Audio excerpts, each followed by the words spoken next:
Karena seninya hidup itu ngadepi apa? Masalah, belum masalah. Jadi kalau ingin diselesaikan berarti Anda berjuang dan ini saja. Dinikmati, apa? Karena sebetulnya kalau dinikmati ya baik-baik saja. Karena dunia ini diciptakan Allah lihat belum ayyukum ahsanu amala. Jadi kalau kamu sedang rukun sama istri itu biayanya mahal. Karena kalau rukun itu minta belanja macam-macam. Kalau sedang dicuekin, gineng juga repot. Masa suami kok di neng dibiarin dicuekin. Enak mana ya? Rukun berbiaya sama dineng kecewa. Gak ada pilihannya hidup ya, hanya dua itu. Enak miskin dilihat tetangga, apa merantau gak jelas gak konangan tetangga. Gak ada pilihan hidup. Nah, yang katanya kayak besar aja gak punya pilihan, diatur-atur sama MC macam-macam. Tapi ya ridho saja saya, karena hidup itu gak banyak apa. Gak banyak apa. Ini saya ngaji Yasin saja yang sering saya baca. Jadi saya minta dari ngaji malam ini sampai berpikir secara cerdas, berkelanjutan. Di antara yang diceritakan di surat Yasin itu ada ayat wama liyala a'budul ladzi, ayo dibaca. Wama liyala a'budul ladzi. Jadi bagaimana mungkin saya tidak menyembah yang menciptakan kami, yang mengatur segala kebutuhan kami, yang mengatur semua sistem yang terkait kepada kami. Wa ilahi turja'un, pada akhirnya kita hanya dikembalikan ke dia, ke Allah Subhanahu wa ta'ala. Misalnya gini, Anda hidup itu butuh apa coba? Yang jomblo butuh nikah ya. Terus istri kamu atau calon istri kamu itu saja sudah mati sekarang. Tapi Allah bisa menciptakan lagi insya Allah ya. Katanya teman saya gitu, kalau ada Joko Tua, calon istri kamu sudah mati. Nah ini cerita singkatnya gini ya. Ada 3 utusan Nabi Isa. Salah satu kampung yang namanya masyhur, namanya kampung apa? Antokia apa? Antokia. Intinya kaum ini semuanya nggak iman sama Allah, ateisme. Nah, mirip orang Korea gitu, kira-kira itu ateis. Kemudian ada satu petani yang iman, yang cara berpikir kita ini bagaimana mungkin kita ini tidak menyembah zat yang menciptakan kami. Kira-kira sang raja yang minta disembah itu pencipta apa enggak? Enggak kan? Fir'aun juga enggak, Yesus juga enggak. Semua selain Allah tidak berstatus pencipta. Kalau sama-sama nyembah, ya nyembah yang menciptakan. Makanya kata beliau, kata Habib An-Najjar, wa maliyah la a'budul ladzi fatar. Bagaimana mungkin saya tidak menyembah zat yang mengatur kami, yang menciptakan? Hanya satu kelaziman. Kita terima kasih sama orang tua saja kelaziman. Terima kasih sama bos yang menggaji saja kelaziman. Sama teman yang menolong saja kelaziman. Apalagi sama Allah yang menciptakan kita. Tentu kita menyembah Allah adalah satu kelaziman, satu jenis saja. Maka kata beliau, wa maliyah la a'budul ladzi fatar. Bagaimana mungkin saya tidak menyembah zat yang menciptakan saya? Oh wa ilaihi turja'un. Pada akhirnya kita kembali kemana coba? Sama nyari uang kayak gini ke Korea, ada yang jadi presiden, ada yang jadi macam-macam. Pada akhirnya hanya kembali kepada Allah Subhanahu wa ta'ala. Dan ketika kita kembali, gampang saja bagi Allah. Zaman sekarang sampai hidup, bisa ngatur nyawa Anda enggak? Kamu ingin hidup apa enggak? Enggak kan? Tahu-tahu hidup. Ingin punya hidung pesek apa bang? Tahu-tahu. Ingin punya istri solihah enggak cewek enggak? Tahu-tahu. Ingin dicintai apa mencintai tapi tidak kesampaian? Ya, enggak, inginnya. Ingin dicintai apa mencintai tidak kesampaian? Dicintai. Tapi tahu-tahu mencintai dan tidak kesampaian.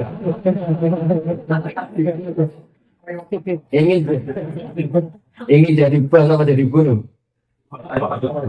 Tahu-tahu tidak. Tidak ada bilang guru. Tahu-tahu tidak. Jadi hidup ini tahu-tahu. Karena tahu-tahu itu ya menyembah zat yang super. Jadi tauhid itu dimulai dari kalau zaman sampai ngaji. Ini namanya siapa tadi yang montong yang itu? Ini tetangga saya ini. Apa dia akan jadi wali? Tapi nanti butuh persetujuan para wali-wali ini. wali apa Wali murid. Di negara.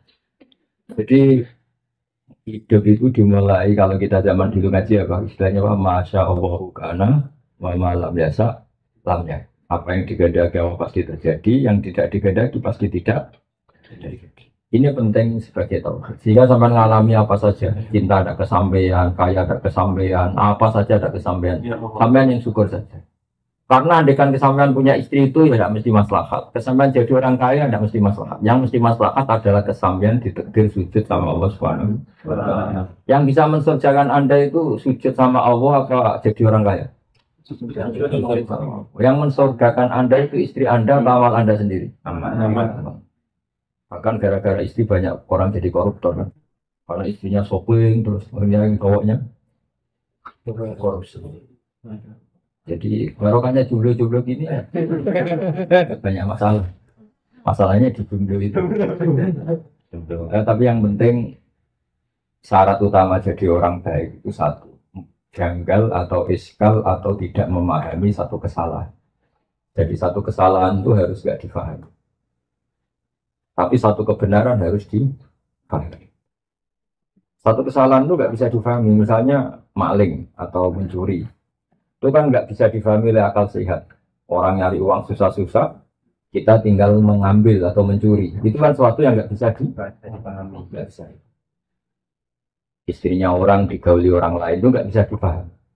Jadi ciri utama maksiat itu sesuatu yang nggak bisa dipahami. Makanya bahasa Arabnya maksiat apa? Mungkar. Mungkar dari kata apa? Diingkari. Diingkari apa? Tidak bisa ya namanya barang maksiat apa bahasa lainnya? Mungkar. Makanya dalam Islam disebut amar ma'ruf nahi itu mencegah. Karena mungkar itu nggak bisa dipahami. Yang namanya istri boleh digauli ya diakatkan. Yang akatkan siapa? Ya walinya. Wali itu yang punya otoritas. Nah ini nggak nikah, nggak apa langsung digaulin itu sesuatu yang nggak bisa dipahami. Kebalikannya mungkar itu ma'ruf. Ma'ruf itu sesuatu yang dikenal dari kata karufa ya arifu terus irfanan atau urfan. Maknanya apa? Ma'ruf di kamu kerja demi anak istri bisa dipahami. Tapi kalau kerja demi temuan baru, kantor cabang katanya teman-teman tadi, itu susah dipahami. Tidak usah dijelasin detail-detail banyak yang tersinggung. Tapi ini saya, ya namanya ngaji itu kan membenahi yang salah. Jadi ingat ya tak latih bahasa Arab yang gampang ngomong saja, jangan sampai salah tasrif nanti. Supaya latihan apa? Kafara yukafiru apa? Takfiran ya.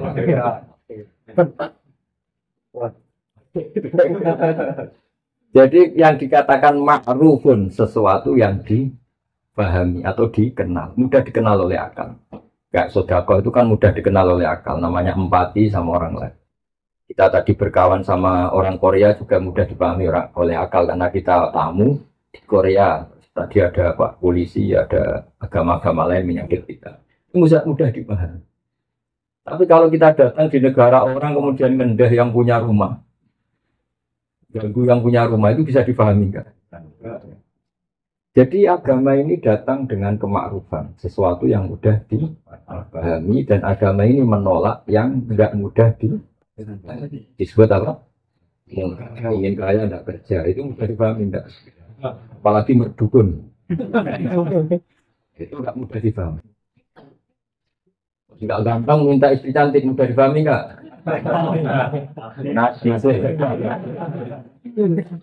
Miskin punya istri 4, bisa dipahami enggak? Takdir. Jadi agama itu mudah, karena maknanya agama itu mudah Nah dalam pertemuan ini supaya tidak banyak yang tersinggung, pasti semuanya sepakat. Kita ngomong tauhid saja, karena kalau ngomong sosial itu banyak yang tersinggung. Meskipun tersinggung itu bagus, supaya evaluasi. Nah yang mudah dipahami, kalau kita memuja siapa, ya memuja zat yang kita pasti kalah. Yang kita pasti kalah itu siapa? Ya hanya Allah Subhanahu wa Ta'ala. Kita sama benda patung yang kita bikin sendiri, kalau kita mau memecahkan ya bisa memecahkan. Di gudang saja sudahan. Kita menyembah matahari, kita punya akal matahari, apapun hebatnya tidak punya akal. Apapun hebatnya matahari bisa kerja di pabrik enggak? Bisa bikin robot enggak? Bisa enggak dengan BPKB enggak? Apapun hebatnya matahari bumi itu nggak punya akal. Kita punya. Logis nggak orang yang punya akal, makhluk yang punya akal, kemudian tunduk menyembah yang tidak punya akal. Bisa dipahami enggak? Tidak bisa. Menyembah Yesus. Yesus itu manusia yang lahir di bumi. Menyembah Tuhan yang hakikatnya ada Tuhan bisa dipahami enggak? Yang mudah dipahami dan pasti terpahami adalah menyembah Zat sing menciptakan kami. Yang menciptakan langit, yang membuat air, membuat oksigen, membuat apa saja sebagai kebutuhan kita. Kemudian setelah kita mati juga kembali ke dia. Zaman kita hidup juga ketika Anda hidup tahu nggak sistem saraf Anda, sistem jantung Anda, sistem paru-paru Anda, sistem kebutuhan oksigen Anda kan nggak tahu. Kalaupun tahu, Anda tidak penciptanya. Kayak ilmuwan-ilmuwan barat mengklaim tahu, tapi apa mereka pencipta Anda kan? Tahu-tahu ada oksigen, terus oksigen dianalisis. Ini mengandung ini, jantung butuh ini, paru-paru butuh ini. Tapi itu semua ciptaan Allah apa ciptaan mereka? Allah kan. Ketika menyembah zat yang mengatur itu semua, namanya ma'ruf, mudah di paham ya? Maka kalau disuruh menyembah selain Allah, itu sesuatu yang nggak bisa di. Maka kata Habib An-Najjar, wa maliyah la abdulladzi fatarni. Bagaimana mungkin saya tidak menyembah zat yang menciptakan? Hanya tidak mungkin dalam kehidupan kecuali apa? Menyembah zat yang menciptakan di. Itu yang baru benar, baru ma'ruf bisa dipahami. Kemudian kita menyembah atau membela sesuatu yang tidak ada, itu yang nggak bisa dipahami. Seperti ateis. Pokoknya alam ini nggak ada penciptanya, tahu-tahu ada. Bagaimana mungkin bumi yang segede ini, tahu-tahu ada. Yang mengadakan siapa? Ya nggak ada. Tahu-tahu ada. Itu ilmu apa? Ilmu tahu. Seperti sampean, tahu-tahu di Korea. Ya mesti ada problemnya dulu. Ada punya utang banyak dulu. Kalau nggak punya utang, kalau nggak punya utang banyak, ada khayalnya yang banyak. Orang terkaya di kampung. Kalau merantau di kampung kan dibully tetangga-tetangga. Gayanya gitu kok jualan sate. Tapi kalau sudah di perantauan kan nggak ada yang bully. Itu doanya pertama, ya Allah jangan ada tetangga saya kesini sudah kaya. Itu doa orang pecundang kan pasti seperti itu. Tapi nggak apa-apa, Allah yang terima doa. Tapi nggak harus mengabulkan. Didengar saja tapi harus. Saya ulang lagi. Kemudian ada teori misalnya ateisme, orang yang nggak mengakui eksistensi Tuhan. Tuhan itu apa? Kalau nggak punya uang ya mati, nggak makan ya. Mereka nggak mikir, memangnya kalau punya uang nggak mati. Yang punya uang mati nggak? Lalu mati dan hidup itu karena uang apa karena Allah? Karena Allah. Yang menentukan hidup kita ya Allah, yang mematikan juga. Kalau begitu nyembahnya ke Allah apa ke siapa? Allah. Hanya wa ilaihi. Sebenarnya kepada Allah kita semua dikembali. Jadi Anda mengelatih tauhid. Syaratnya tauhid itu harus ma'ruf. Ma'ruf itu dikenal. Sehingga kalau zaman sampai ngaji dulu di kiai-kiai, pertama kewajiban seorang manusia apa? Ma'rifatulllah, mengenali. Mengenali Allah itu gampang sekali karena Allah itu az-zahir, mudah dipahami. Kenapa mudah? Karena tadi kalau ada ciptaan, misalnya ada mobil Hyundai, pasti ada pencipta. Masa tahu-tahu ada sistem teknologi yang bernama Hyundai? Kalau ditanya ini dari mana? Nggak tahu. Tahu-tahu ada. Yang menciptakan apa? Ketiadaan. Mana? Bumi yang menciptakan apa? Ketiadaan. Ketiadaan itu apa? Sesuatu yang nggak ada. Fungsinya apa? Yang nggak ada itu bisa mengadakan. Yang nggak ada kok mengadakan. Ini kan saraf berat. Gendeng berat. Jadi agama itu datang dengan ma'ruf, ma'arufahul aku, sesuatu yang dibenarkan oleh akal, dan menolak mungkar, sesuatu yang diingkari oleh akal. Makanya disebut amar ma'ruf. Jadi jangan hanya ngomong saja, dipraktekkan, terutama dalam bab tauhid. Seorang lagi dipraktekkan dalam bab apa tahu. Makanya saya berkali-kali bilang kalau ada tetangga saya mati, Bu ini tidak usah susah. Suami Anda mati. Mati itu dalam bahasa ulama dulu sampai sekarang. Juga bahasa masyarakat. Mati itu dicabut nyawanya. Tidak ada orang yang bilang mati itu dibunuh nyawanya. Ada nggak yang bilang gitu? Ya. Mati itu ibarat apa? Jasad yang wadak, yang jismani, yang fisik, yang profan. Rohnya diambil. Tapi roh sendiri nggak bisa mati. Sehingga kalau sampai nanti rohnya diambil, Tapi insya Allah tidak sekarang. Saya juga nggak ingin sekarang. Ya, setelah kaya apa setelah makan? Apa setelah lunas utangnya milih? Apa setelah punya kantor cabang tadi? Wah, Setelah menikah betul. masa nanti kita langsung mati ya?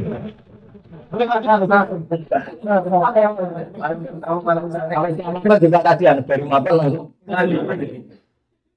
Apa setelah miskin juga mati dulu miskinnya kan nyatanya tidak mati sampai. Nah, misalnya nyawa Anda diambil, ini semua ulama sepakat dan masyarakat juga sepakat. Mati itu namanya nyawa dicabut. Berarti roh sendiri itu tidak mati. Kemudian diambil ke alam baka. Yang kalau difilmkan katanya ada gentayangan, ada yang tidak macam-macam lah versi itu. Yang jelas kita berkeyakinan roh itu kemudian menikmati doa yang kita kirimkan. Jadi bangga kamu kalau sampai doakan dari Korea itu tetap sampai. Jangan sampai protes. Malaikat Korea masa tahu bos. Saya sudah bilang tadi saya sudah bilang Korea itu tetap buminya Allah Subhanahu. Didata oleh malaikatnya Allah Subhanahu Wa Taala. Yang menciptakan air di sini memangnya orang Korea tetap Allah Subhanahu. Sistem malaikat di sini juga sama dengan sistem malaikat yang diserap dari di Solo Tigo sama. Nggak tahu saya pakai bahasa apa di sini, bahasa Korea apa bahasa. Tapi sistem malaikatnya. Sehingga karena kita tidak tahu cara kita hidup, juga nggak tahu cara kita mempertahankan kehidupan. Setelah kita mati juga harus menyerahkan itu sama yang punya otoritas kematian, yaitu namun Allah Subhanahu. Kalau hidup kita tidak sebagai penyebab kehidupan. Kalau kita punya mata juga tidak penyebab kita punya mata. Kita punya jantung juga kita tidak penyebab punya jantung. Semua itu karena dikehendaki Allah Subhanahu. Maka nanti setelah kita mati tidak usah iskal, tidak usah janggal. Wah, sudah jadi debu, jadi tulang belulang masa hidup lagi. Karena kalau Anda menyoal itu, berarti Anda menyoal kehidupan Anda yang sekarang. Kehidupan Anda yang sekarang dari sperma. Sperma itu andekan seperti itu, orang sanggup tidak menjadikan manusia. Misalnya masih wujud sperma terus katakan ini nanti kelayaban di Korea. Masih sperma, masih mani gitu, masih maninya menjijikan. Terus saya begini kan, ini itu bisa nanti ke Korea kelayaban. Percaya enggak? Ini nanti kumisen jenggoten. Enggak percaya. Tapi nyata-nyata jadi manusia yang banyak pola, banyak ulah, banyak masalah. Semoga akhirnya juga tobat. Sama. Andai kan biji asam, kalau orang Jawa bilang tunggu, kalau orang Salatiga bilang apa? Kalau orang Jawa apa yang beda yang biji asam itu? Kelingsi. Apa? Kelingsi ya. Kalau orang dewasa kelingsi. Itu kata ulama-ulama kalau mencontohkan itu. Andai kan belum pernah terjadi. Ini saya melatih tauhid ya karena Anda di negara yang harus berpegangan sama tauhid. Andai kan kelungsu atau kelingsi tadi belum pernah terjadi menjadi pohon asam besar yang kemudian bercabang punya buah banyak. Terus ada orang bilang ini itu bisa jadi pohon besar yang kalau ditabrak tronton itu supirnya mati. Yang kalau ditabrak mobil atau bis supirnya mati. Masa? Iya. Kira-kira orang percaya enggak? Kan enggak. Karena belum tahu buktinya. Setelah sama Allah diciptakan jadi asam kecil kemudian pohon besar, orang baru bilang oh iya ternyata iya. Pertanyaannya begini, ketika ternyata iya jadi pohon besar, manusia ikut memberi kontribusi enggak? Enggak kan? Ya. Ditanam di buminya Allah, dirawat oleh kekuasaan. Tapi manusia bilang, wah pohon kelungsu tadi, biji kelungsu jadi pohon asam besar itu mungkin. Mengatakan mungkin karena apa? Menyaksikan ternyata itu terjadi. Sama, harusnya kita mengatakan manusia sekarang yang jadi kelayaban ke Korea. Itu diciptakan dari mani. Ketika manusia bilang mungkin itu karena melihat nyatanya terjadi, apa karena bisa menciptakan? Nyatanya terjadi. Manusia tidak ikut menciptakan. Jadi zaman kita jadi manusia yang banyak masalah seperti ini. Jadi orang broken macam-macam, banyak orang ngayal macam-macam. Itu zaman dari mani menjadi manusia ikut menciptakan enggak? Ya, tapi mengatakan mungkin karena terjadi. Artinya ada terjadi kekuatan besar yang menjadikan mani jadi manusia. Tapi setelah manusia ini jadi tulang belulang, orang-orang kafir mengatakan nggak mungkin dibangkitkan lagi. Karena itu sulit. Bagaimana caranya? Di zaman kamu jadi manusia juga tak tahu caranya. Kamu percaya? Zaman kita jadi manusia kan nggak tahu caranya. Nyatanya jadi, maka setelah jadi tulang belulang pun mungkin jadi orang lagi. Soal kita tidak tahu tanah yang mulai dulu juga tak tahu caranya kenapa bumi ada, kenapa manusia. Maka serahkan sama yang punya cara itu, yaitu Allah Subhanahu wa Ta'ala. Makanya ada ayat apa? Ayo, ini tentang yakin semua aja. Ayo dibaca bareng-bareng. Awalam ya roh insan anna khalaqna min nutfatin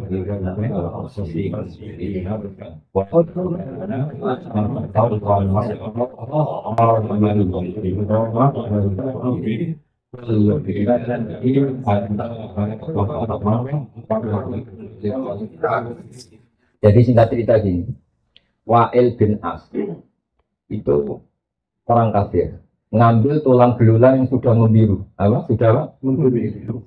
Yang kata Rasulullah nanti semua manusia dibangkit, tulang yang sudah membiru itu diremes-remes gini, diremes-remes gini terus disaurkan ke wajahnya Nabi. Apa seperti ini Muhammad nanti bisa jadi manusia lagi, bisa bangkit lagi, padahal sudah jadi tulang belulang yang ketika sangat remes saja jadi hancur kayak debu. Terus Allah bilang, awalam yarol insan. Bagaimana mungkin manusia yang dulu saya ciptakan dari mani, kemudian sekarang jadi ahli debat, debat yang nggak mutu, yaitu kayak tadi. Siapa tadi yang bilang Asbin Wais.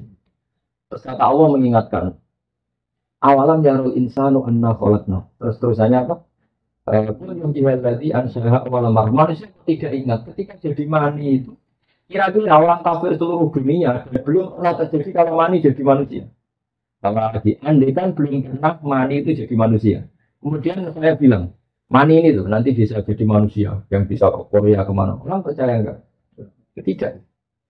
Tapi kenapa percaya? Karena nyatanya dan ketika terjadi manusia memberi kontribusi apa enggak? Murni dirinya Allah. Nah, karena Allah berusaha membuktikan mani jadi manusia, maka Allah pula yang akan mampu dan pasti mampu mengembalikan apa lemah apa tanah yang sudah tadi dari tulang belulang manusia menjadi manusia. Ketika misalnya kumis dicukur, tumbuh lagi, jika dicukur, manusia mengatakan mungkin karena apa? Karena terjadi. Karena itu menciptakan. Tidak. Misalnya orang yang ganteng-ganteng, mau jenggotan, tetap saja kalau cowok. Jadi ini menunjukkan bahwa manusia itu sebenarnya di dunia itu hanya disuruh ikrar, disuruh ngakui, disuruh bersaksi. Makanya ada kalimat asyhadu alla ilaha illallah. Bisanya kita hanya bersaksi, saya bersaksi. Karena kita tidak bisa menciptakan, bisanya hanya saya bersaksi. Paham ya? Makanya dilatih apa tadi? Jadi kalau sampai ingin iman secara benar gimana? Bayangkan pertama kali manusia diciptakan. Misalnya dari bumi masa jadi manusia lagi kan tulang belulang sudah jadi bumi. Memangnya Nabi Adam diciptakan dari apa coba? Dari bumi. Itu Allah mampu. Dan uniknya lagi saya sering kalau ngaji di Jogja. Nabi Adam itu makhluk paling komplit. Coba. Kalau ada orang nggak percaya hari kebangkitan, itu panggil gobloknya orang. Menurut saya hari kebangkitan itu masih seru manusia yang sekarang, kayak sampean-sampean.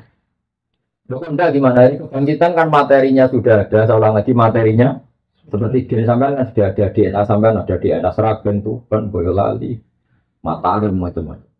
Materi kita meskipun ditanam di tanah kan materinya sudah ada, protokolnya sudah ada, sistemnya sudah ada, DNA-nya sudah ada. Panitia malaikat yang bikin lebih gampang. Tapi zaman Allah menciptakan Nabi Adam, semua dan anak turun Nabi Adam itu ada di dia sampai hari kiamat. Allah bikin sistem di tubuh Nabi Adam. Sistem apa? Cadangan atau mani atau apalah istilahnya. Yang nanti itu cukup sampai kiamat. Coba susahnya kayak artinya di Nabi Adam kan diciptakan satu sistem di punggungnya. Kemudian sistem itu dipersiapkan untuk sampai dia. Bisa gitu. Nabi Adam satu orang. Dia kawin, kemudian jadi Qabil Habil, Iklimah Labuda, kawin lagi itu sampai jadi orang kayak sampean. Itu dulu dari master yang bernama siapa? Coba. Nitipkan tubuh sampean ini harus dibikin keriting, pesek, punya jantung. dititipkan di satu zigot atau di satu sel yang kecil sekali. Padahal sel yang kecil sekali ini nanti jadi manusia yang polanya seperti ini. Dan ketika sampean misalnya calon punya anak 5, berarti ada anak 5 yang di punggung sampean. Dan ini disiapkan sel yang jadi anak sampean 5. 5 ini sel disiapkan ada matanya, ada kupingnya, semuanya lengkap. Ada organ dalamnya, ada organ luarnya, ada organ yang tumbuh terus kayak kuku, kayak apa, jenggot. Kenapa itu enggak kita akui sebagai reputasi Allah? Kalau Allah itu ala kulli syai'in, Allah mampu melakukan apa saja. Terus kenapa kita menyoal hanya karena orang sudah mati, kemudian kita menyoal mana mungkin ini bangkit? Lah kamu lahir dari mani, dari tanah, kamu ingkari. Harusnya pengingkar-pengingkar itu juga mengatakan wujud ini khayal belaka, karena hakikatnya nggak mungkin. Ya kan? Sama-sama nggak mungkin kalau dalam ukuran otak manusia. Karena sering terjadi dan terlihat, mereka mengatakan mungkin. Tapi ketika mengatakan mungkin, manusia pun tidak ikut menciptakan. Itu makanya Allah mengingatkan, Qul yuhyihil ladzi kalau Allah dari awal mampu menciptakan mani jadi manusia, ya nanti Allah pula yang mampu menciptakan tulang belulang jadi manusia. Jadi saya mohon sekali taufiknya dijaga. Nah, logika seperti ini alhamdulillah. Misalnya Hyundai atau Kia atau Mercy bisa bikin mobil mewah dengan sistem yang canggih. Karena mobil itu tabrakan ria, kamu bilang wah ini pabriknya tidak bisa mengembalikan lagi, itu aneh nggak kira? Kalau pabrik sudah canggih, masa kecelakaan terus dibilang nggak mampu mengembalikan lagi kan jadi aneh kan? Mau bikin yang sedetail itu bisa, apalagi ini tinggal ngecek lagi kan gitu kira-kira. Kan lebih kan? Karena kalau sudah kamu sifat wah pabrik ini hebat bisa bikin mobil yang canggih, tentu akan mudah mereparasi kalau ada sama. Allah mudah saja mereparasi Anda setelah mati. Dan nanti setelah Anda masuk surga direparasi ulang. Hidungmu ditata lagi, semua wajah kamu di.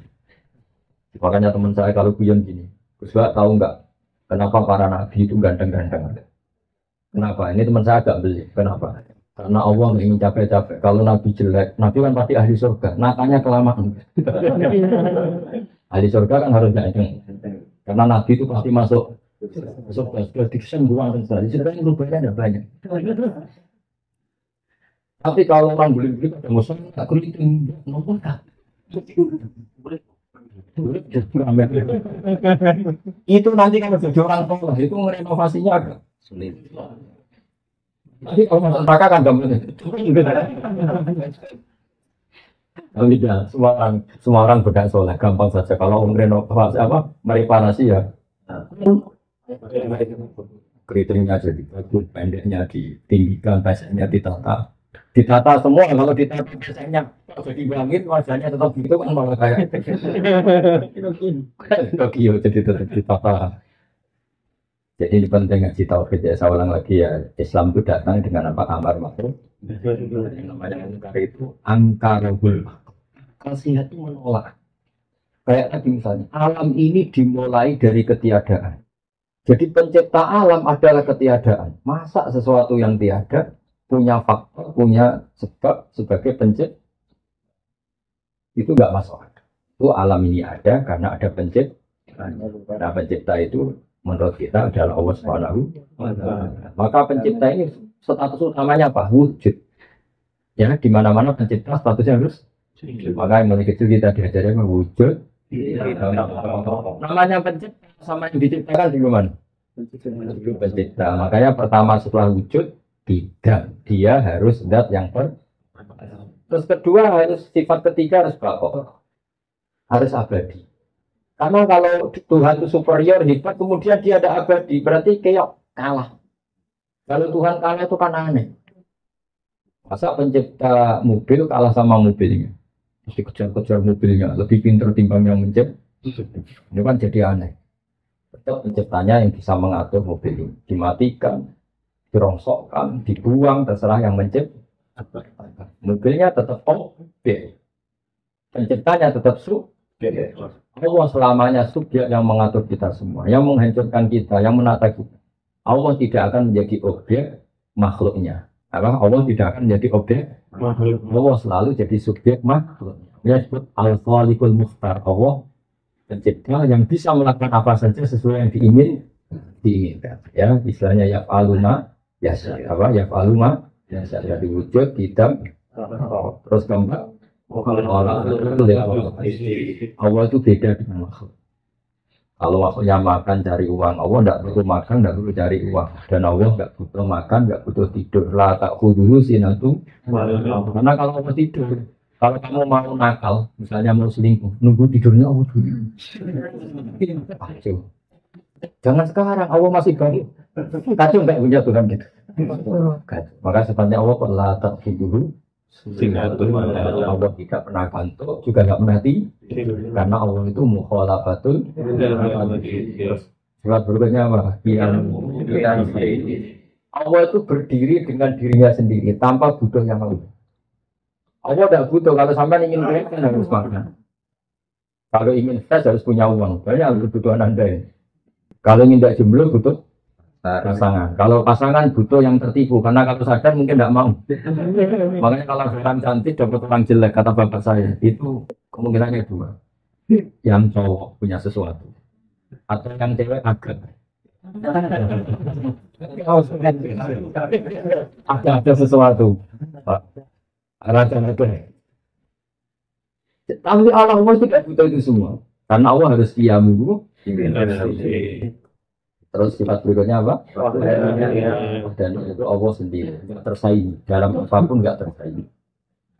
Apapun kekasihnya Allah terhadap Nabi Muhammad, apapun sayangnya Allah pada Nabi Muhammad, tetap Nabi Muhammad adalah abduhu wa rasuluh. Karena Nabi ya bisa meninggal, kalau nggak makan ya lapar, kalau saatnya datang ajal ya meninggal.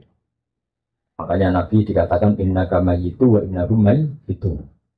Kemudian ya kalau bangkit dari kubur ya karena dibangkit. Itu beda dengan Allah, memang nggak pernah mati. Dia nggak pernah mati karena Allah itu qiyamu dan ya terus kudrat irodat. Jadi logika itu tanamkan sehingga kamu iman dengan kebenaran yang kalau ada paham yang menyesatkan kita menolak. Itu disebut wa maliyah la a'budul ladzi bagaimana mungkin dalam hidup ini kita tidak menyembah zat yang mengatur kami, toh pada akhirnya kita hanya kembali kepada Tuhan. Jadi kita menyembah Allah karena mengatur kami, dan pada akhirnya kita hanya kembali ke Allah Subhanahu. Tidak kembali ke akal kita, tidak kembali ke pikiran kita, tapi hanya kembali kepada Allah Subhanahu.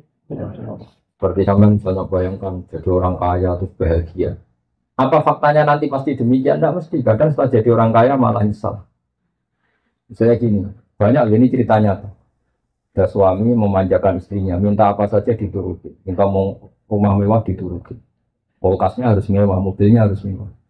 Lama-lama istrinya mikir, rumah mewah, mobil mewah, yang enggak mewah suami saya. Lama-lama kepikiran ganti suami. Enggak, istrinya yang ini karena tadi minta rumah mewah diturutin. Rumah mewah pantasnya apa? Kulkasnya mewah, mobilnya mewah, marketnya mewah. Tapi suaminya tuh pendek. Lama-lama yang perlu dipikirkan yang kurang mewah sah. Kalau kamu ngalamin gitu, tidak pernah tahu. Karena kamu miskin, rumah jelek, rezeki jelek, semua jelek. Maka kamu kalau diganti dapat semua itu. Maksudnya kita tidak pernah tahu kadang yang miskin juga bahagia karena serasi semua. Serasi semua. Ya ini cerita saja guyon, tapi Anda supaya tidak mengimani pikiran Anda yang kamu bayangkan itu tidak mesti masalah. Makanya kalau di kitab tasawuf itu ada guyonan, di kitab hikam pernah dengar tuh namanya kitab hikam, itu kitab tasawufnya ahli sunnah. Jadi semua kiai alim tasawufnya ngikuti kitab apa? Hikam. Selain kitab Ihya, kitab apa? Kan ada beberapa kitab tasawuf yang paling populer di antaranya Ihya. Kemudian itu dijabarkan oleh Sayyid Abdul Haddad jadi An-Naso Adi Niyah apa An-Naso terus dijabarkan termasuk macam-macam lah oleh kitab. Ada seorang wali itu tukang manol, hamal itu tukang manol. Jadi dia itu wali betul, nggak kayak sampean. Sampean ini harus jadi wali ini sudah kerja jauh-jauh kok jadi wali. Dia itu tukang mano, sama. Karena dia wali setelah dapat itu tukang mano ngangkatin barang dari pasar ke kendaraan. Karena dia wali itu, ya Allah, saya ini hanya butuh makan satu piring. Yang penting saya dapat makan satu piring terus pulang mau ibadah. Tiap hari gitu. Kalau dapat opan, kalau uang sekarang, kalau satu piring di sini berapa uang? Punya satu makan satu hari 2.000. 10.000. Kalau di Indonesia berapa? Kalau makan sehari kalau di Indonesia 50. Makan apa saja kamu di sini kok mahal. Kalau uang di sini Kalau 10.000. 10.000 sama dengan 100.000. Ya, berarti contohnya di sini jangan. Kalau di Indonesia makan 50.000 sudah. Apanya? Odeng. Kalau di Gunung Kidul sudah dapat belalang banyak.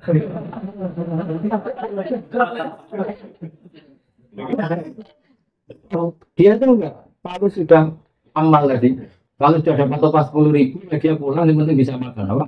Bisa makan. Singkat cerita dia ngeluh, ya Allah saya ini wali engkau. Ingin saya kalau sudah makan langsung masuk masjid ibadah. Jadi dia kalau sudah dapat uang 10.000 makan terus masuk masjid apa? Ibadah. Lama-lama dia berdoa, ya Allah buat saya dikasih rezeki agak butuh kerja.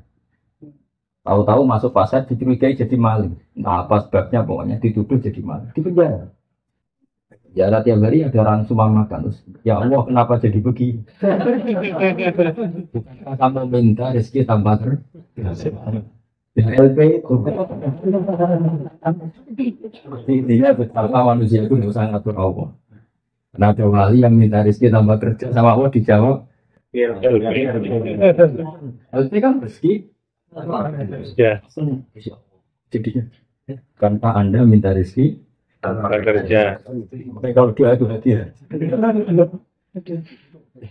Kalau doa itu orang berdoa ya Allah semoga dapat pasangan yang sesuai. Yang sesuai sama orang miskin tidak kaya ya. Orang miskin tidak kaya jelek yang sesuai apa? Ya jelek ya kalau tidak usah doa gitu. Ya Allah berikan jodoh yang maslahat untuk. Tidak usah nyifati. Karena kalau nyifati tadi kayak tadi minta rezeki tanpa di luar dugaan ternyata jawabannya. Ya saya kira demikian ini taufiknya ditata ya. Wulyo ilalwi anda.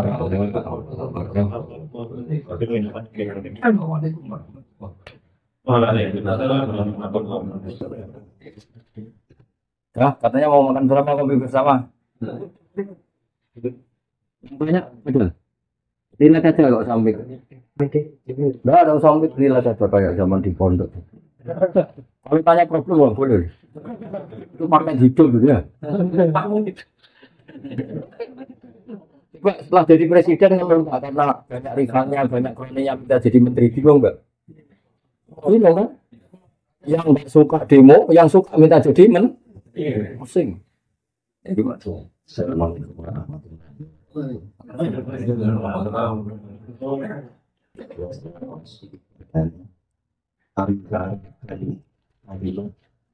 sedikit aja ya.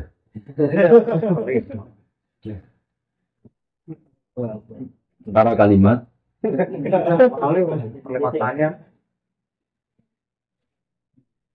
Silaturahmi dan silaturahim itu yang benar yang mana?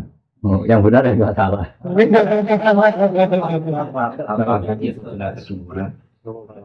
Wah benar semua aja ya Bang ya.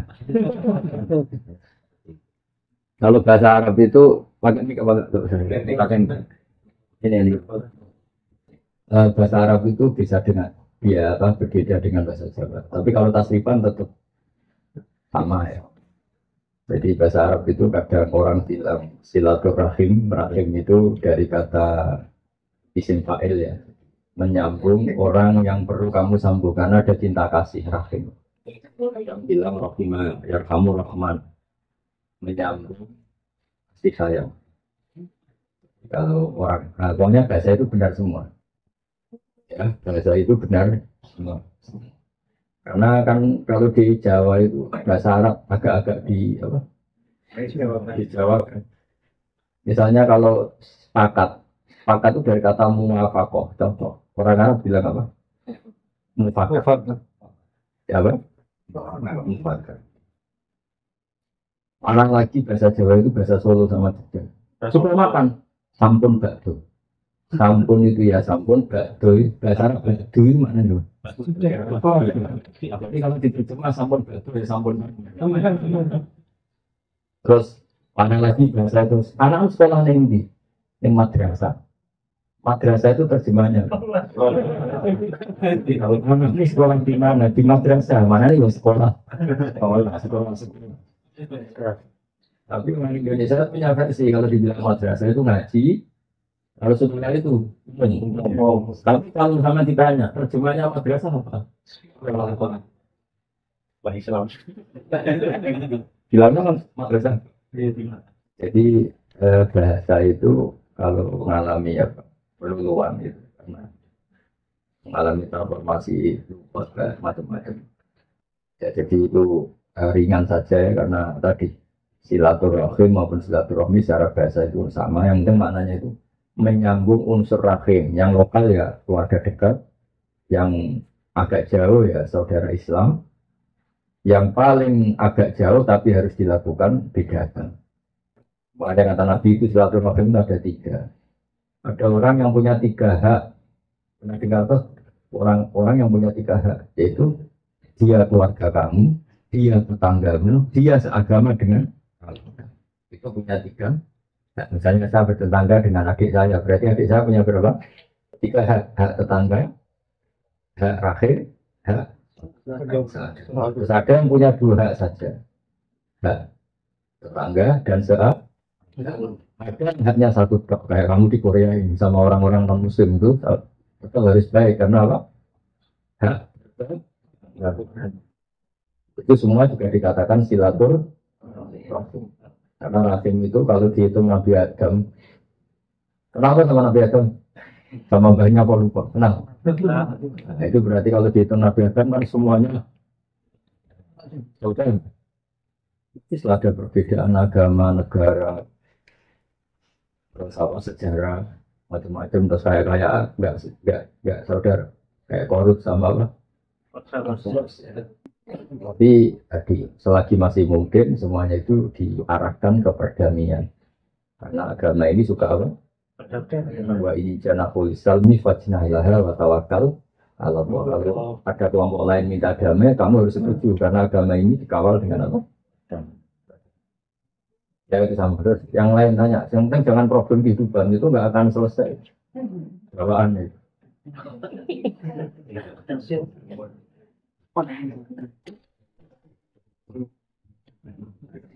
Assalamualaikum warahmatullahi wabarakatuh. Semuanya mana? Apa kan? Iya, bagi ya yang apa? Kalau bahasa Cilacap coba. Kalau bahasa Indonesia enggak tak jawab. Pokoknya kalau bahasa Indonesia enggak bisa dijawab ya. Ya. Jangan pakai bahasa kasarnya, enggak boleh bahasa Indonesia.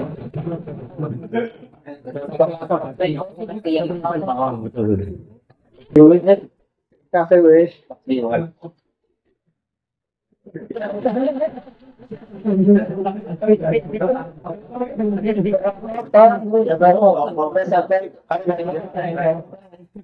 Anggap saja tanya sama ini lah.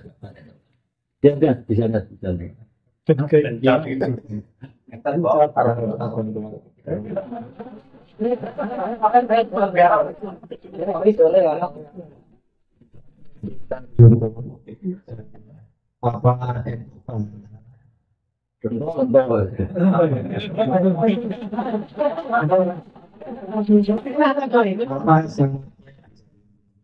Bisa. Sangat itu gini loh ya. Saya sering dapat pertanyaan sama dari Cilacap. Siapa namanya? Gunawan. Oh bagus. Gunawan tuh manusia ada gunanya. Iya kan? Orang kaya jutawan kan gitu. Tukang hartawan. Tukang ada gunanya. Kalau itu sama ini gunanya banyak. Semuanya pakai ini aja. Gunanya banyak. Jadi orang kalau kaya jutawan. Pewarta, ya. Kalau orang kelayapan bisa Tawar wisata tukang kelayaban kan? Jadi apa? Tawar. Kalau banyak gunanya, kalau banyak masalah.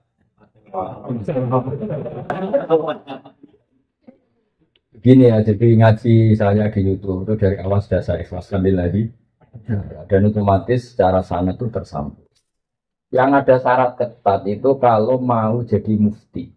Ya jadi apa? Mufti. Mufti itu orang yang punya otoritas menghukumi halal haram, syarat tidak sahnya sholat atau syarat sah tidaknya nikah itu nggak boleh hanya sekedar ngaji di YouTube. Tapi kalau syarat ingin tahu kebaikan sudah cukup. Karena kebaikan itu ma'ruf mudah dikenal oleh orang.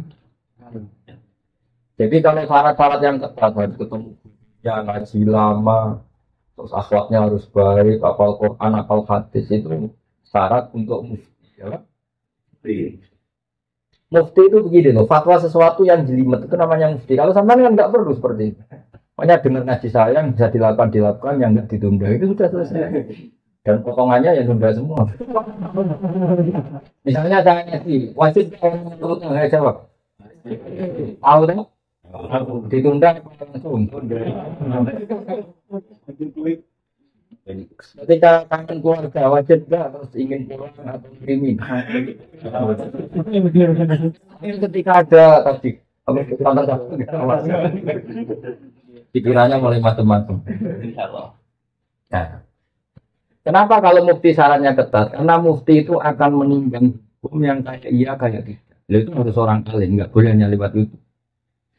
Saya beri contoh ya Mas Gunawan ya, kayak iya kayak tidak. Misalnya gini, saya beri contoh. Kerja di Korea itu baik apa enggak? Baik. Kalau melihat sisi jauh dari keluarga enggak baik. Tapi apa artinya deket tapi enak? Enak itu raine ketok terus rezeki ora tau ketok. Namanya enak. Jauh tapi enggak enak karena levelnya kirimannya panjang. Nah kalau istri kamu rata telepon kamu orangnya apa kangen terima? Nah itu kan terus ketika ada orang tanya dari mana merantau sama di rumah itu sudah itu cuma itu hukum sosial tapi seorang mufti pasti gampang kayak iya kayak tidak. Nah, itu butuh orang alim yang ngajinya tenanan. Tapi kalau hukumnya suami istri sebaiknya apa ya rukun. Itu kan nggak perlu mufti, pasti iya gitu. Jadi saya jawab ya, jadi kalau ngaji lewat YouTube itu sudah sah. Cuma tetap saja nggak sah kalau sebagai mufti. Mufti itu menentukan hukum halal haram. Misalnya kamu marung di warung Korea yang terkenal misalnya masak babi, tapi yang kamu makan benar-benar telur atau ayam, hukumnya gimana? Mesti mufti itu mikir. Kalau melihat ayamnya halal, tapi paling digoreng di wajan yang sama, diletakkan di piring yang sama, dan mereka nyuci piring pasti tidak dengan cara Kalau melihat gitu, kayaknya nggak halal ini. Tapi kalau melihat bisa saja, meskipun bisa saja jatah saya piringnya baru, meskipun kemungkinan itu enggak. Tapi ya buat senam otak, kayak nggak mungkin dah nggak mungkin saja. Tapi ini ya itu misalnya sholat pesawat hukumnya gimana? Kalau melihat waktu sholat ya harus sholat. Tapi melihat kalau kamu sesuci misalnya, sesuci di pesawat itu wudhunya kira-kira sempurna nggak? Buatan kan?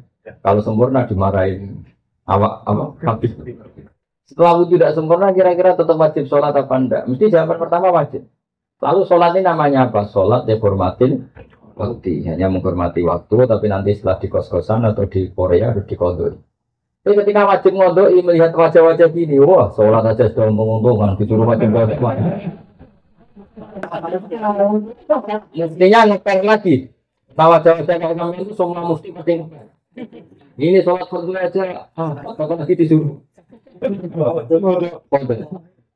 Anda harus ditanya, hukumnya gimana Gus? Wajib sholat? Wajib ulang enggak? Kamu enggak. Terus ada lagi orang tanya saya, ini orang nggak pernah sholat sampai 10 tahun. Setelah tobat tanya, saya wajib kodok enggak? Tak lihat wajahnya itu kalau diwajibkan langsung nggak sholat. Akhirnya ada sebagai kiai ngakalin ya sudah penting kamu sholat dulu kalau udah usah tanya pondoknya. Saya datang lagi. Sudah tahu nikmatnya apa? Sholat. Terus caranya pondok gimana? Sudah nggak tanya pondok wajib apa enggak? Caranya pondok gimana? Saya bilang ya pokoknya tiap sholat kamu 2 kali aja. Nggak usah langsung banyak apa? Tiap sholat 2 kali. Yang satu untuk sholat wajib hari ini, yang satu untuk nyaur utang yang dulu. Karena kalau langsung dihitung 10 tahun lu sebulan kali 5 10 hari apa berapa? 10 hari kali 5 waktu sudah 50. Berarti tiap 1 bulan 150. 150 kali 12. Berapa? Kali 10 tahun. Lihat kawin saja dia takut itu. Nah, wajibnya apa? Itu sesuatu yang mudah dikenali. Tapi ngitung loyalitas orang pada agama. Rai-rai gini, rai-rai tobat musiman gini. Kalau langsung diwajibkan itu malah apa bahaya. Makanya bilang ya sudah sholat dulu aja. Katanya kiai harus mau berarti kesulitan. Sudah saya sholat dulu aja, tidak usah tanya itu. Makanya dulu tuh ada cerita unik. Ini guyonan saya sebagai penghormatan pada Korea palsu ini ya. Ada kiai itu kan rata-rata anaknya cantik. Kalau anaknya nggak pati cantik itu rapati kiai. Kiai betul itu rata-rata anaknya cantik. Karena istrinya rata-rata ya. Kalau kiai istrinya jelek dia agak musibah. Tapi bisa bikin orang terganti. Dia provokator itu. Apa pengasamannya? Kayak kantong. Dia istilahkan istri kedua. Singkat cerita itu anaknya itu cantik. Nah, dulu itu nggak ada akses ke dalam kecuali harus jualan apa? Air. Jadi ada orang santri itu agak nakal dia. Ingin tahu nengnya kalau dalam bahasa pondok itu. Nih, taman karena saya yakin semua yang ngaji saya di sini itu mesti ada sisa-sisa santri. Karena orang Indonesia hebatnya gitu, kecilnya mesti dolanan di musola, muyoyo di musola, sorry, karena orang Indonesia, iya, karena rata-rata kita masjid itu kan yang miskin, yang ada gedung itu di musola. Sekarang keluarnya tamer-tamer di Indonesia ke saya gitu, semenjak masjid bagus, kamar mandinya bagus, kadang masjid itu bukan karena ingin jamaah, aku tuh ngising di rumah yang ke masjid. Ya, sekarang banyak enggak? Banyak, karena kamar mandi masjid lebih banyak. Yang paling mau tidur kan, di rumah enggak ada AC, ada kipas angin. Kalau ngantuk, kipasnya dinyalain. Di jalan begitu. Ini di kosan nggak ada kipas di sini. Berapa sih? Malah deh di rumah.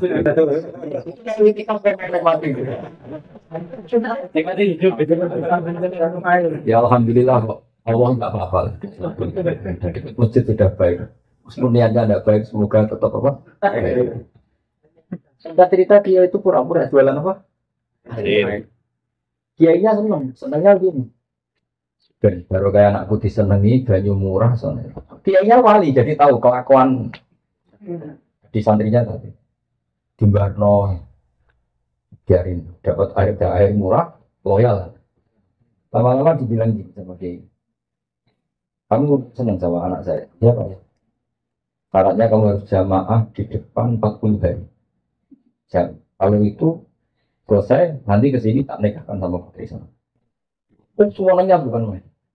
Dia jamaah terus di depan ini di Masjid Haram, ceritanya di Mekah. Nggak diserahkan, nggak diserahkan. Jadi ini cerita kelas internasional, bukan kelas apa? Setelah itu semangat dia. Ya, syaratnya 40 hari di soft awal. Ya imamnya itu imam Masjid Haram, nggak masuk imam nggak ini.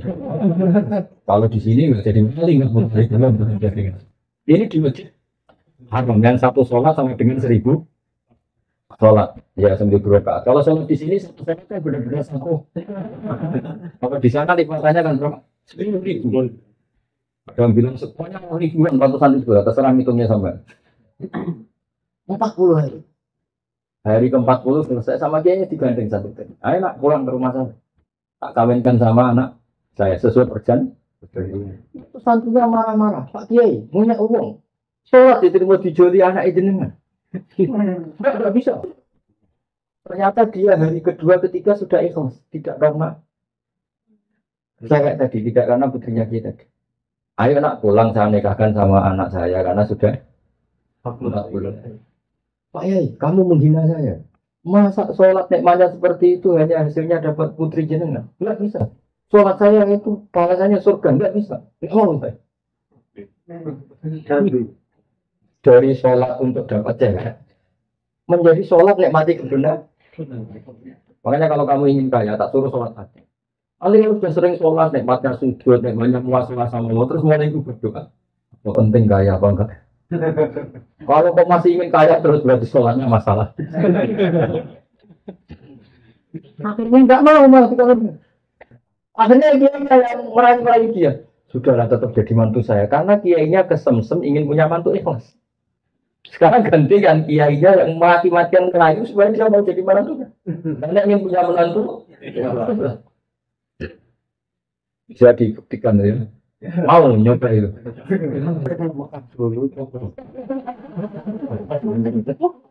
Yang tentunya harus sama keluarganya Anda ingin kaya, dijauhi disuruh sholat aja. Lama-lama nanti Anda akan mengusahakan mengkoreksi doanya. Betul enggak, betul enggak. Nah, Anda suka cewek mati-matian cinta mati. Sekarang kamu sholat nanti enggak ada lama. Nyata mimpi gambarnya angin tuhan. Kalau pernah punya teman sholat istiqoroh, gambarnya itu angin tuhan. Ya, mati ya itu jadi itu artinya wasta'inu bisobri, no?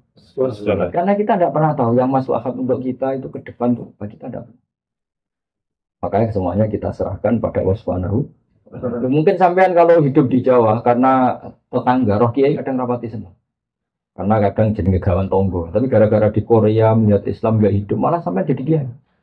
Kalau di rumah jadi kiai RT saja nggak ngangkat ya. Tapi kalau di sini langsung kiai internasional. Iya. Kalau kiai di Indonesia namanya kiai lokal. Kalau sudah di sini.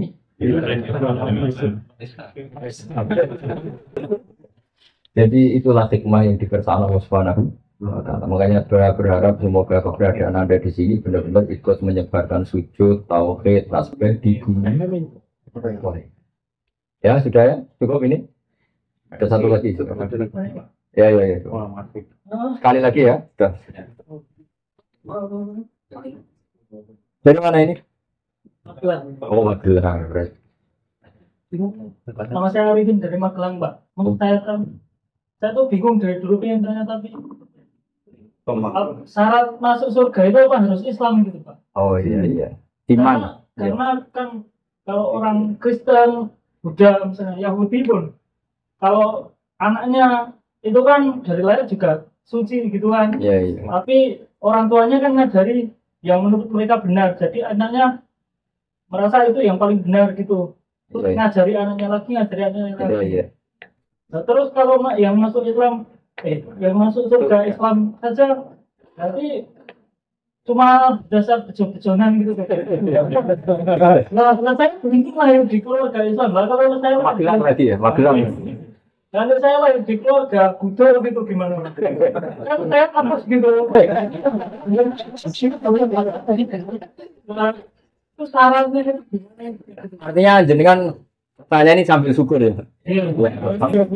Kalau sambil syukur itu rileks, jadi nggak marah-marah tanya. Begini ya, jadi untuk hal-hal seperti itu kita iman saja sama yang ditentukan Allah. Pokoknya yang masuk surga itu hanya yang Islam. Kemudian kita tidak usah nyoal detail-detailnya, misalnya nyoal detail-detailnya itu lalu bagaimana orang yang ditakdir lahir di keluarga Kristen kemudian diajarin Kristen. Karena hakikat kita ini tidak pernah tahu. Yang kita ketahui dari kenyataan itu tidak ada 1%. Ya Mas Arifin seorang yang kita tahu dari kenyataan itu tidak sampai 1%. Bisa saja orang lahir di negara Islam, di keluarga Islam, gara-gara miskin, gara-gara terlantar, malah sama Islam denda. Ada yang lahir dari Kristen juga gara-gara trauma sama agamanya, kemudian menjadi Islam. Hanya anaknya orang Islam pasti Islam itu kan mainstream, anaknya Kristen pasti Kristen juga mainstream, umumnya saja. Tapi kan kita sebenarnya nggak pernah tahu. Nah dari tidak pernah tahu itu diharapkan manusia semua itu tunduk sama Allah, tawaduk. Pada akhirnya semua itu wawahu. Tapi hukum formal, hukum syariat yang kita yakini adalah yang masuk surganya yang Islam. Kenapa demikian? Karena cara lahir kan gini. Misalnya ini begini. Presiden Indonesia itu siapa, Mas Arifin? Enggak, ini logika yang supaya bisa Anda terima. Loh, Presiden Indonesia sekarang kira-kira orang yang meyakini kira-kira loh, yang meyakini Tuhan tiga itu bukan gini. Presiden Indonesia itu ada tiga, Jokowi, Prabowo, dan Sandiaga. Orang yang seperti itu layak nggak dianggap sebagai warga negara yang baik? Ya. Tidak. Atau orang yang mengatakan Indonesia itu tanpa presiden, nggak ada presiden. Ateis berarti kan? Jadi kenapa kita mengikuti syariat yang masuk Islam hanya orang Islam, yang masuk surga hanya orang Islam? Ya kira-kira sama dengan yang layak sebagai warga Indonesia yang meyakini Jokowi presiden. ya namanya presiden itu satu lah. Yang sekarang ya Pak Jokowi. Ya Tuhan itu satu yaitu Allah Subhanahu. Jadi makanya saya bilang tadi, makanya terima kasih jenengan tanya ini sudah ada ganjil.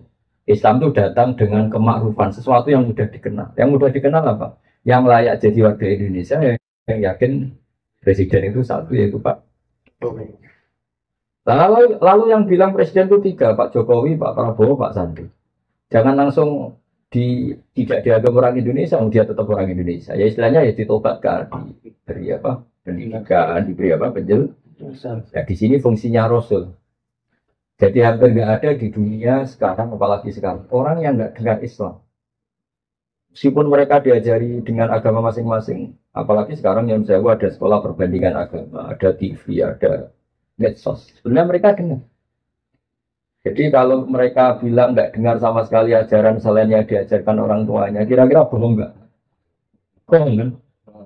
Jadi gitu aja Mas Arifinnya, jenengan harus yakin bahwa yang berhak masuk surga hanya orang Islam. Yang lain-lain detail-detailnya semua kita tidak pernah tahu. Tapi kita punya logikanya. Misalnya kamu punya bapak kamu namanya siapa? Bejo. Nggak pernah celoko. Jadi gimana? Ya iya, terus adik kamu meyakini Bejo itu gak bapaknya, itu mesti anak juga. Ya kira-kira gitu. Orang yang meyakini Allah tidak Tuhan, itu kan kurang ajar sekali. Apalagi yang meyakini Allah itu ada yang setingkat Allah, yaitu ini. Ada yang presiden tandingannya Pak Jokowi ini. Kan tidak pantas ya. Gak pantas itu mungkar, sesuatu yang akal gak percaya, gak mau. Ya, jadi saya sudah kali-kali bilang ya, ciri utama agama itu apa? Membenarkan yang ma'ruf, yang mudah dikenal. Saya mudah dikenali apa? Yang pikirannya benar, akidahnya benar, itu yang harus dibenarkan. Dan yang harus dibenarkan itu yang pantas masuk. Ya kira-kira. Ya Mas Anwar ya. Boleh.